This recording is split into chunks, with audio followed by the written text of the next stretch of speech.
आज का टॉपिक है will Roger phenomenon. Phenomenon phenomenon घटना। एक पिक्चर है फिनोमेनन, पता है आपको? इंग्लिश फिल्म है जिसमें जॉन ट्रेवोल्टा है शायद, और उसके पास ऐसी टेलीकाइनेसिस की पावर है अपने दिमाग से। अच्छा, he can move things from his brain. Picture अच्छी, फिनोमेनन नाम है उसका। How to increase the average IQ of two states. दो प्रदेशों का एवरेज आईक्यू कैसे? वी विल से हो सकता है ये कोई मिराकुलस घटना हो, बट अभी हम उसको कोइंसिडेंस इसलिए बोलेंगे। आपके ब्रेन में भी वही थॉट है, हमारे ब्रेन में थॉट वही है, because we don't have control over coincidence. आप किसी भी चीज को कोइंसिडेंस से हटाकर तब बोलेंगे जब उसके ऊपर आपका कंट्रोल। अगर मैं इस ताले को पकड़ना चाहता हूँ, 4 बार पकड़ने की कोशिश कर रहा हूँ, नहीं हाथ में आ रही, एक बार पकड़ लिया, तो ये कोइंसिडेंस है। You can not control something. Incidence which you can not control is coincidence. दो प्रदेशों का आप आईक्यू कैसे बढ़ाते हैं? Let's say you run a small private bank. आप छोटा सा बैंक चलाते हैं। The bank manages the money of wealthy and mostly retired individuals. अमीर और रिटायर्ड लोगों का पैसा मैनेज करती है bank. The two managers A and B report to you. और दो मैनेजर आपको रिपोर्ट करते हैं, आप मालिक। Money manager A manages the money of few ultra high net worth individuals. पहला वाला है तो बहुत ही अमीर लोगों का, अल्ट्रा हाई नेटवर्थ लोगों का मनी मैनेज करता है। Money manager be has rich but not extravagantly rich client to deal with. वो अमीरों का डील करता है बट बहुत अमीरों का नहीं। The board asks you to increase the average pool of money of both A and B. Board of directors बोलते हैं कि आपकी कंपनी में दोनों लोगों का और पैसा आना चाहिए विद इन 6 months, 6 महीने के अंदर अंदर। If you succeed you receive a handsome bonus. अगर आप सक्सेसफुल हो गए आपको अच्छा खासा बोनस मिलेगा। If not they will find someone else to do it. Where do you start? और अगर आपने नहीं किया, किसी और को लाएंगे वो काम करने के लिए। आप कैसे शुरू करेंगे? It is quite simple actually. You take a client with a sizable but not a huge pool of money from A and give it to B instead. आप बड़ा सा अमाउंट लीजिए और उसको B को दे दीजिए, बहुत ज्यादा नहीं, थोड़ा बहुत। In one fell swoop, it brings up A's average managed wealth as well as B's without you having found a single new client. फिर से पढ़ता हूँ। You take a client with a sizable but not huge pool of money from A and give it to B. A वाले का पैसा निकालिए और B को दीजिए। In one fell sweep, एक ही बार में, this brings up A's averaged money wealth as well as B's without you having to find a single new client. The only remaining question is how will you spend your bonus? वो आप एक बंदे का पैसा निकालिए और दूसरे को दीजिए, उसका आप मनी मैनेज कर रहे हैं, बढ़ाकर उसको देंगे, और इसके पास पैसा आया तो ये कमा रहा है। Suppose you switch careers. ये भी मुझे उसकी बहुत बात समझ में नहीं आई है, फिर भी हम आगे पढ़ते हैं, देखिए शायद समझ में आ जाए।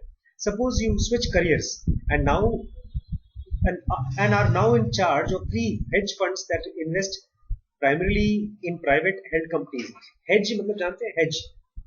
hedging जो होती है गार्डन में ना, हेज होते हैं जो पौधों के बनाए जाते हैं, boundary made up of plants, तो उसको टाइम टाइम पर काटा जाता है, उसको बराबर किया जाता है।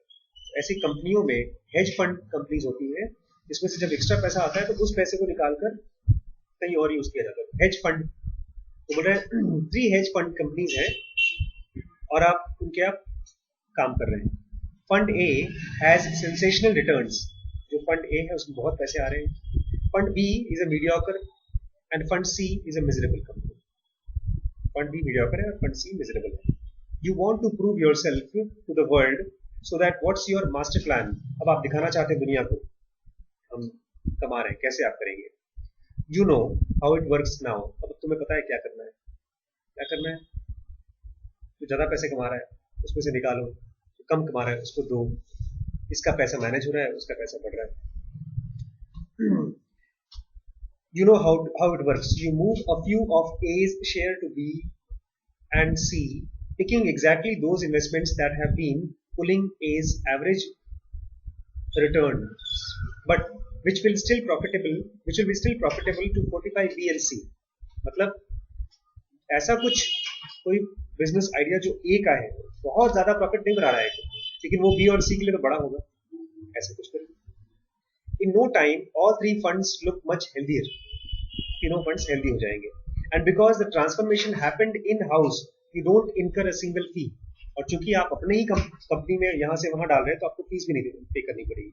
Of course the combined value of the trio hasn't risen by single cent. वो तो बात सही है कि तीनों का कंबाइंड वैल्यू देखे तो वैसा ही है, यहाँ से निकाल के यहाँ रख दिया, यहाँ से निकाल के. But people will still PAT you on the back. लेकिन पीछे से लोग आपको शाबाशी देंगे, यार तुमने काम किया अच्छा. This effect is called stage migration. उसको क्या बोलते हैं? स्टेज माइग्रेशन और the will Roger phenomenon. Will Roger phenomenon बोलते हैं. After American comedian from Oklahoma, he said to have joked that Oklahomans who pack up and move to California raise both states' IQ, average IQ.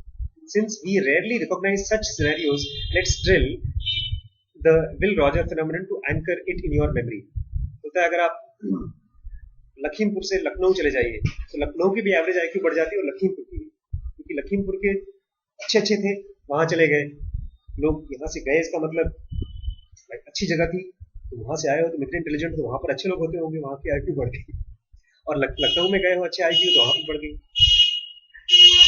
तो हम आपको बताते हैं उसमें. One good example is an auto franchise, car की franchise.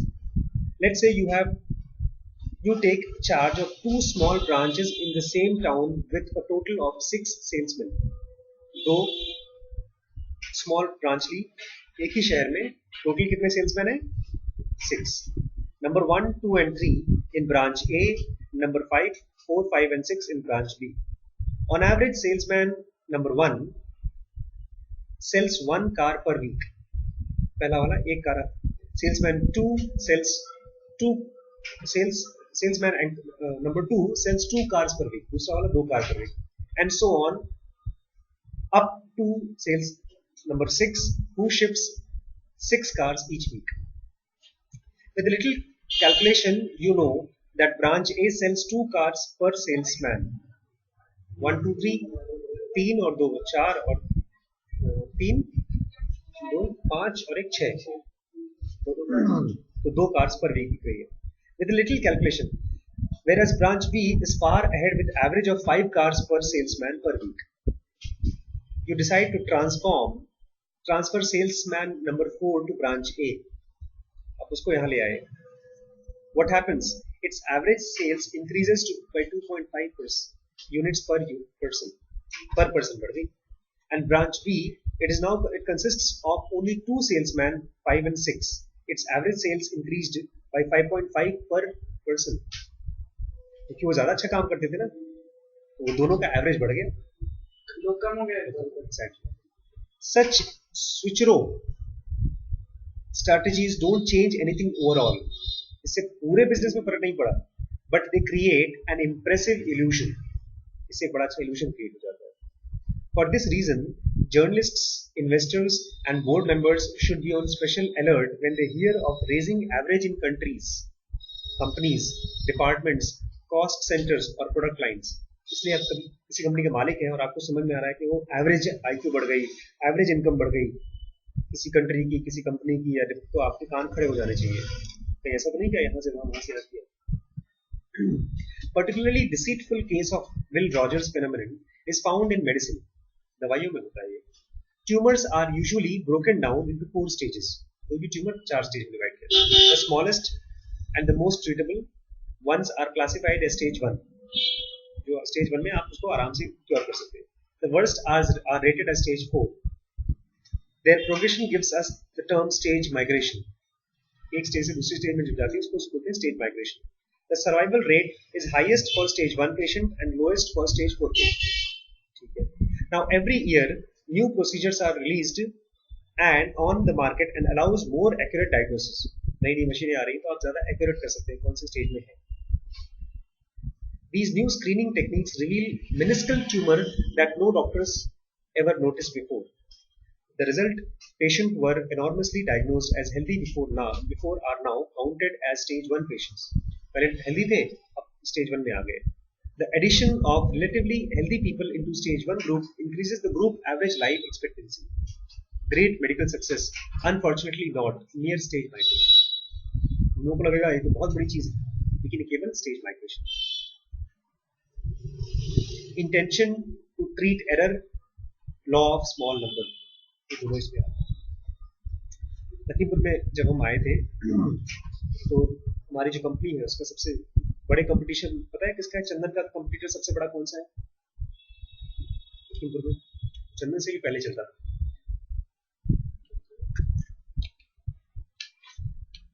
Lakhimpur में 4 main pathologies है. सबसे पुरानी है संजय पैथोलॉजी, बस स्टैंड के सामने. उसको चलाते हैं डॉक्टर संजय तोमर. और उससे भी थोड़ी पुरानी है, मैंने कहा सबसे पुरानी, लेकिन उससे भी पुरानी है आशा पैथोलॉजी. वो चलाते हैं डॉक्टर रवि श्रीवास्तव, आपके शहर की चेयरमैन है ना, पता है चेयरमैन का नाम? हीरा श्रीवास्तव, उनके हस्बैंड. इन दोनों के बाद खुली थी चंदन पैथोलॉजी, और अभी इस साल खुली है सत्यम डायग्नोस्टिक. ये 4 पैथोलॉजीज. संजय तोमर सर खुद पैथोलॉजिस्ट है. पैथोलॉजिस्ट का मतलब होता है किसी भी टिश्यू को चेक करना, ब्लड को चेक करना, यूरिन को चेक करना और देखना कि उसमें किस तरह के सेल्स हैं, कैंसर वाले हैं कि नहीं. उनकी वाइफ का नाम है डॉक्टर साक्षी तोमर. वो रेडियोलॉजिस्ट है. उनका एक काम है अल्ट्रासाउंड, सीटी स्कैन, एमआरआई करके चेक करना कि कौन सा टिश्यू कैंसर वाला है कि बीमारी वाला है कि क्या है, नॉर्मल. 1 साल पहले, 1.5 साल पहले पता चला कि मैम बीमार है. साक्षी तोमर सर की वाइफ. तभी पता चला कि दिल्ली चली गई. हम लोग को कैसे मालूम पड़ा? हमारे मरीज बढ़ गए, उनकी सेंटर बंद हो गई थी कुछ दिन के लिए, बंद किए गए, चले गए. पता चला मैम को ब्रेस्ट कैंसर, और वो बहुत एडवांस स्टेज पर फैल चुका था. 4-5 महीने पहले जिससे मैंने यहाँ शिफ्ट किया ना, उसके 1-2 महीने पहले वो खत्म, बहुत यंग एज में. खुद पैथोलॉजिस्ट और रेडियोलॉजिस्ट होने के बावजूद क्यों डायग्नोसिस नहीं हो पाई? क्या सिम्टम नहीं रहा होगा, या उनके पास मशीनें नहीं रही होंगी? वही कह रहा है स्टेज माइग्रेशन. मशीनें बहुत एवरेज नहीं बट इंप्रूव करती हैं, लगता है कि एवरेज इंप्रूव करती है. इसलिए रॉजर्स फेनोमेनन से बच के रहना चाहिए, कान खड़े हो जाने चाहिए. चाहिए एवरेज.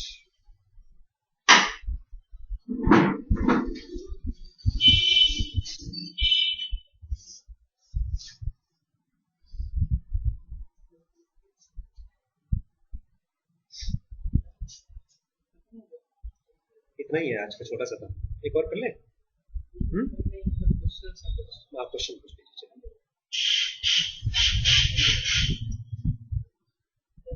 हम लोग मतलब किसी और को देखते हैं पढ़ते हुए, मतलब हम लोग उससे ज्यादा आगे, तो हम लोगों को अंदर से मतलब बैड फीलिंग होती है और मन तो करता है कि हम भी, लेकिन करते नहीं है.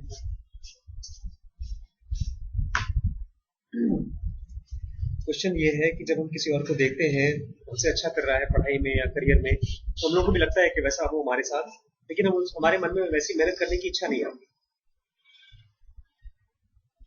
इसके मल्टीपल रीजंस हैं. मेरे मन में भी ऐसा ही होता है.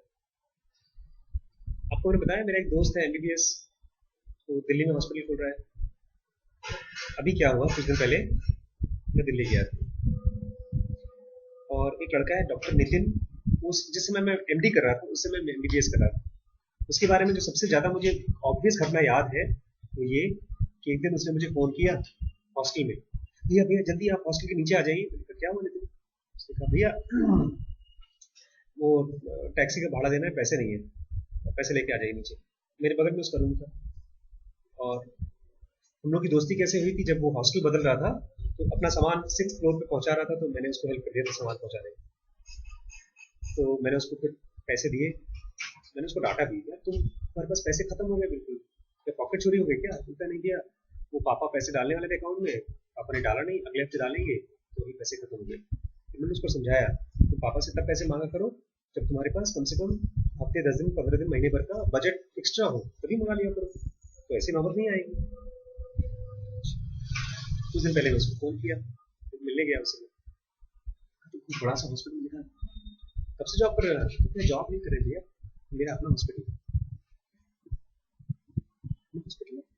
मतलब कैसे क्या दहेज में मिला है क्या शादी उसकी? तो दहेज नहीं दिया, खुद का है, तो बड़ा हॉस्पिटल बन रहा है, इसमें पैसे भी बहुत लगे होंगे। हम लोग हिसाब किताब लगा रहे थे, हमारे घर के सामने जो मकान बना है वो करीब 1.25 करोड़ से कुछ ज़्यादा ही होना, 1.5 करोड़ का। हाँ भैया ये काफ़ी लगा है इसमें। कितना लगा? होता है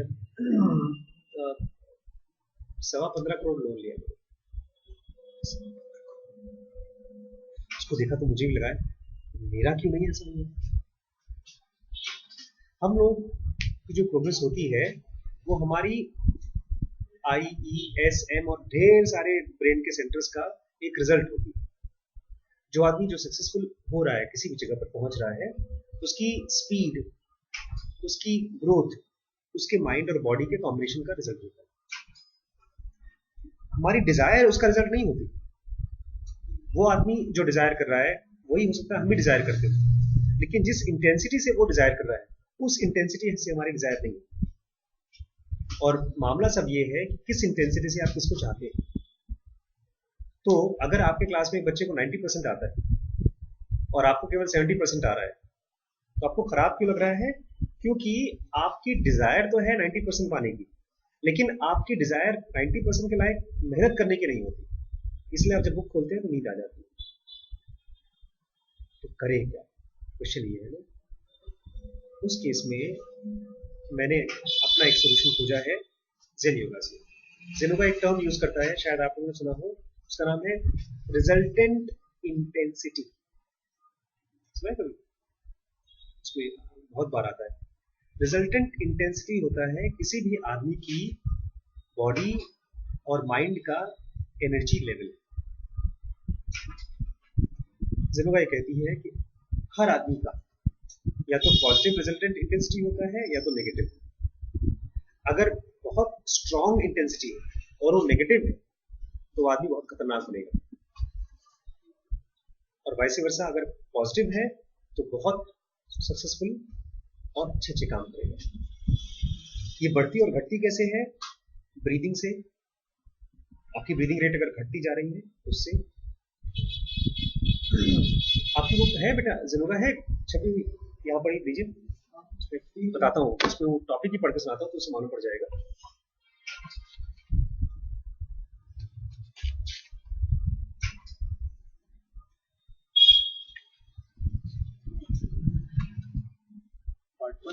पार्ट वन ही है सारा का सारा, सेकंड पार्ट नहीं है। चैप्टर का नाम है सेंट्रस मैकेनिज्म।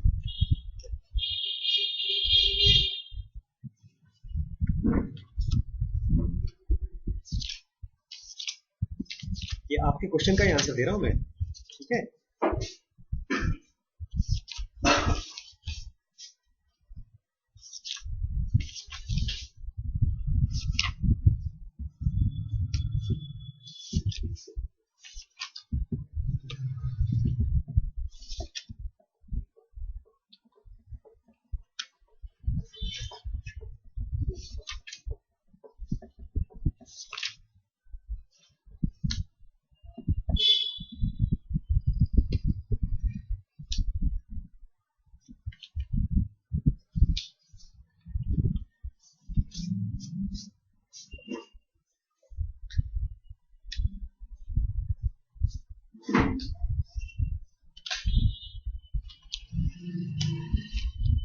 मैं ऐसे बता देता हूं।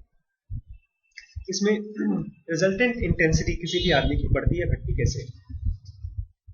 नॉर्मली किसी की बढ़ती नहीं है। क्यों नहीं बढ़ती? क्योंकि उसके लिए कॉन्शियसली काम नहीं करता, उसको पता ही नहीं। तो घटती कैसे है ये बताते हैं रेटिन्यू की वजह से। रेटिन्यू मतलब उनके लिए जो लोग काम करते हैं। ब्रेन में आई सेंटर, ई सेंटर, एस सेंटर और एम सेंटर के बॉसेस होते हैं, स्पेसिफिक सेल्स, और उनके हेल्पर सेल्स होते हैं। तो जब स्पेसिफिक सेल्स किसी और काम में जुड़े होते हैं, कुछ और काम कर रहे होते हैं, तो रेटिन्यू डिपार्टमेंट मैनेज करते हैं। और वो मैनेजमेंट अच्छे से नहीं करते। जैसे अभी मैं सेंटर को बहुत अच्छे से मैनेज करता हूँ, ठीक है। मान लीजिए मैं चला गया कहीं और मैंने ये सेंटर दे दिया किसी और को संभालने के लिए, जैसे मैंने दे दिया उनको, किशोर को दे दिया, तुम चलो। मैंने बल्कि दिया, कल मैंने परसों नरसों 4 दिन पहले किशोर को मैंने काम दिया। मैंने कहा ये कुरियर है, कुरियर करके आ जाओ। तो वहाँ कुरियर करने गए थे, तो एक सिंपल सा कुरियर 50 रुपए का भी हो रहा था और 135 रुपए का भी हो रहा था। तो उन्होंने मुझे फोन किया, भैया इसको 135 में हो रहा है, अगर 135 में करेंगे तो अगले दिन मिल जाएगा वो, नेक्स्ट वर्किंग डे में। मैंने कहा तब दे दो, बिकॉज वो इम्पोर्टेंट कुरियर करके आ गए, अभी तक कुरियर पहुंचा नहीं। आज गए थे वो दोबारा चेक करने को, उसने कहा वो ना असल में ना सर वो छुट्टी हो गई होगी 15 अगस्त, इसलिए नहीं मिला। फिर हम लोग भागे भागे गए, उसको डांटा, हम पैसा वापस मांगा। तो ये एक रेटिनिंग काम कर रहा है, उसको ये नहीं पता कि ये चीज कितनी इंपॉर्टेंट है। तो हमारे ब्रेन में भी ज्यादातर जो हमारी ड्रेनेज होती है वो रेटिनिंग की वजह से होती है, और जो मेन बॉसेस होते हैं ब्रेन के सेल्स वो अब तक बने नहीं होते ठीक से। वो जब बन जाते हैं तब आपका फोकस बहुत हाई हो जाता है। और वो फोकस बनता कैसे है, जब आप अपनी ब्रीदिंग को के ऊपर काम करें, अपने भोजन के ऊपर काम करें, और कौन कौन सी चीजें, स्लीप के ऊपर काम करें, अपने ड्रिफ्ट्स के ऊपर काम करें, जितना कर सके उतना करें। अब इसमें भी सवाल आएगा कि बगल वाला तो सर बहुत अच्छे से काम कर रहा है, मेरा कम काम हो रहा है, तो हम क्या करें? कुछ नहीं कर सकते। आपको 9 महीने तक बच्चे को पेट में रखना पड़ेगा, तभी बच्चा बाहर आएगा। ऐसे ही आपका उस लेवल तक कंसंट्रेशन बढ़ जाए, इसके लिए आपको पहले वीक कंसंट्रेशन से गुजरना पड़ेगा। इस फ्रस्ट्रेशन से गुजरना पड़ेगा कि मुझसे जूनियर लड़का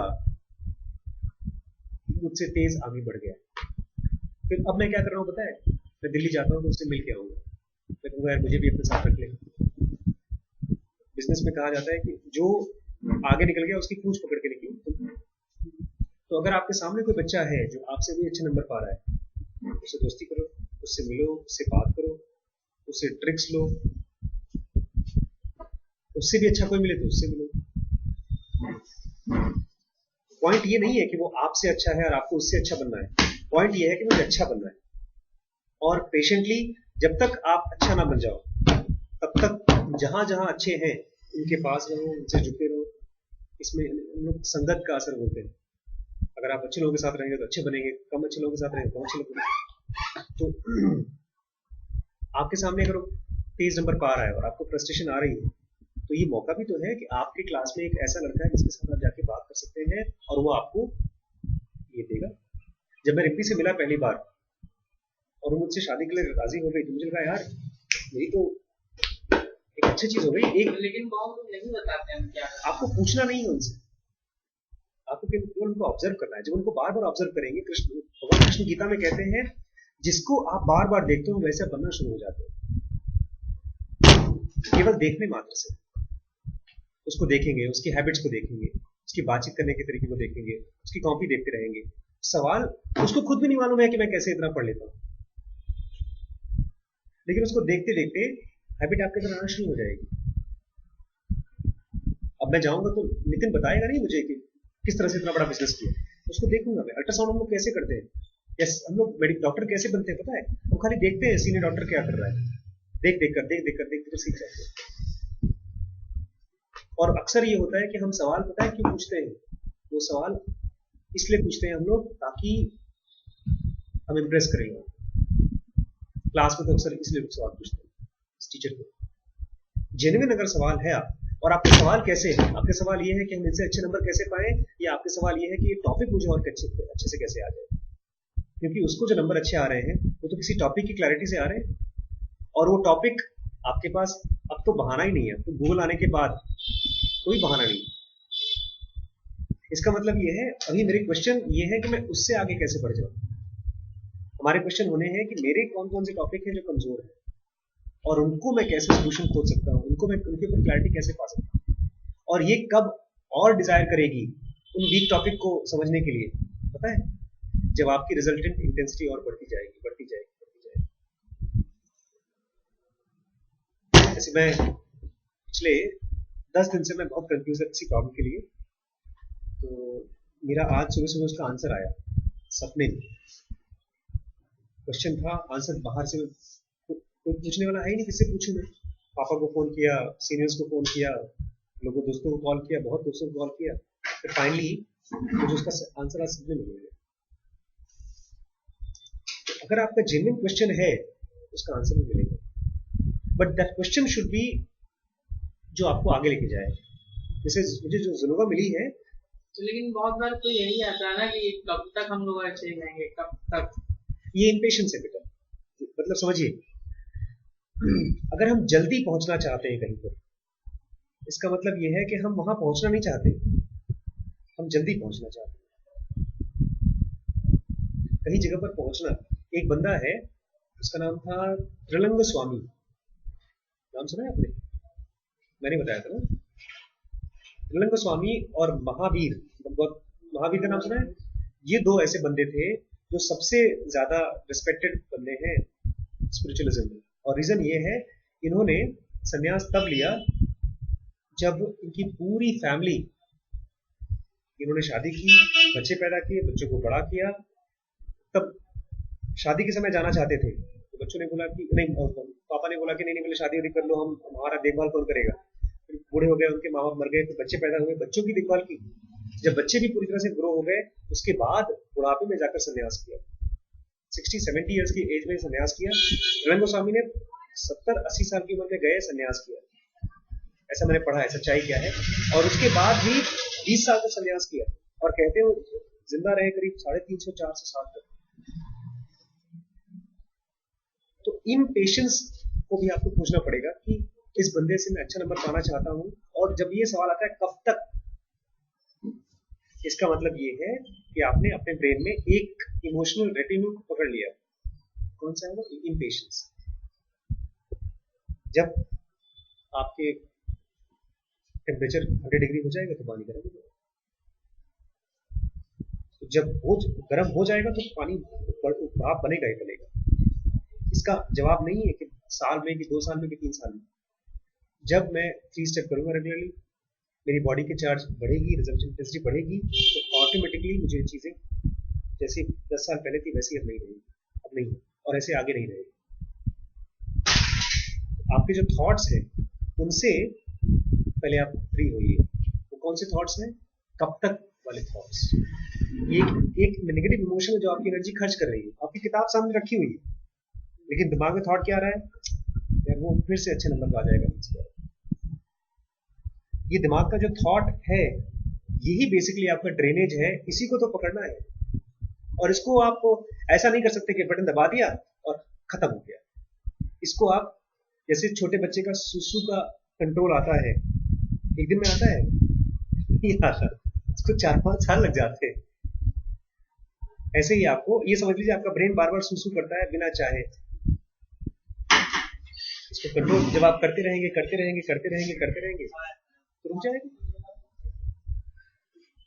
आज ही मैं प्रैक्टिस कर रहा हूं।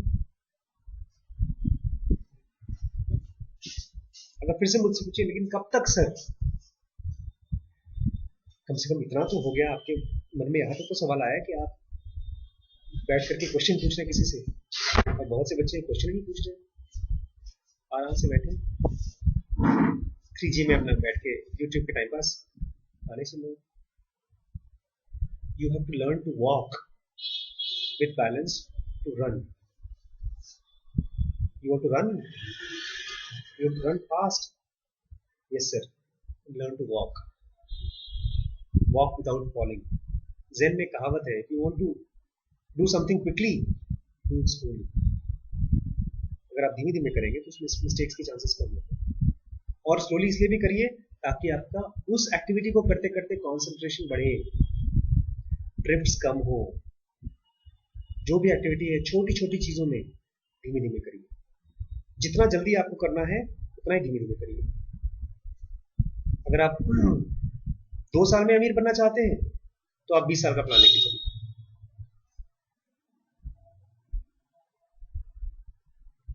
Do things slowly. और स्लो करने के लिए 3 स्टेप करिए रेगुलर। एक मैं अभी परसों कल मालूम पड़ा, आज सुबह मालूम पड़ा कि एक हमारी जान पहचान के अंकल हैं, कृष्णमूर्ति फाउंडेशन में पढ़ाते थे।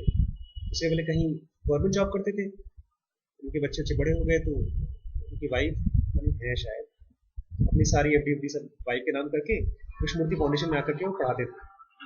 और अभी खबर मिली है, हेलो हेलो, यस, हाँ जी, हाँ चौधरी जी बताइए। जी जी जी जी जी, जितने जल्दी हो सके, अगर 5-6 बजे भेज सके 5-6 बजे भेज देगा, हम चालू कर देंगे पैकिंग करना। ठीक है, मुझे बता दीजिएगा, मुझे 25 को फोन करके बता दीजिएगा सर। हाँ हाँ भाई 24 को फोन कर दीजिएगा। जी जी जी, okay okay okay okay okay, ठीक ठीक ठीक ठीक ठीक, ओके ओके। पता है इस क्वेश्चन में खाली इसका आंसर नहीं है, इसका एक बार एक बंदा आया गौतम बुद्ध के पास, कहता है मुझे आपसे ढेर सारे सवाल पूछने हैं, जिंदगी को लेकर, इसको लेकर, उसको लेकर परेशान, सुना है आपने?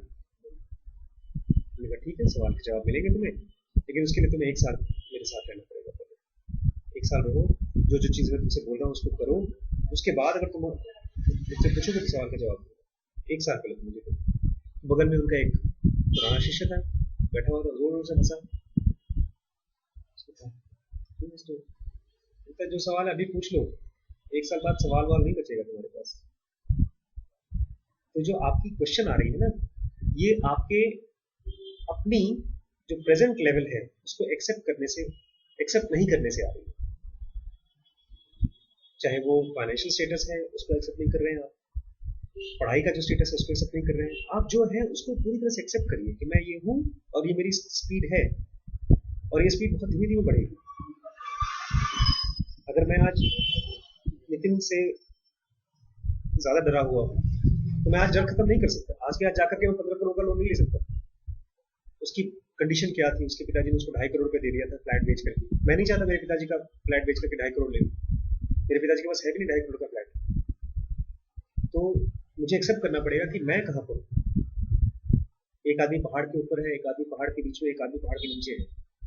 तो मुझे अगर पहाड़ के ऊपर पहुंचना है तो धीमे धीमे चढ़ना पड़ेगा। क्या तरीका ये है, कोई सुपरमैन तो बन के हम चढ़ नहीं सकते पहाड़, और अगर कोई कहते हैं सुपरमैन के ऊपर चढ़ा दिया तो आप नहीं चढ़ेंगे।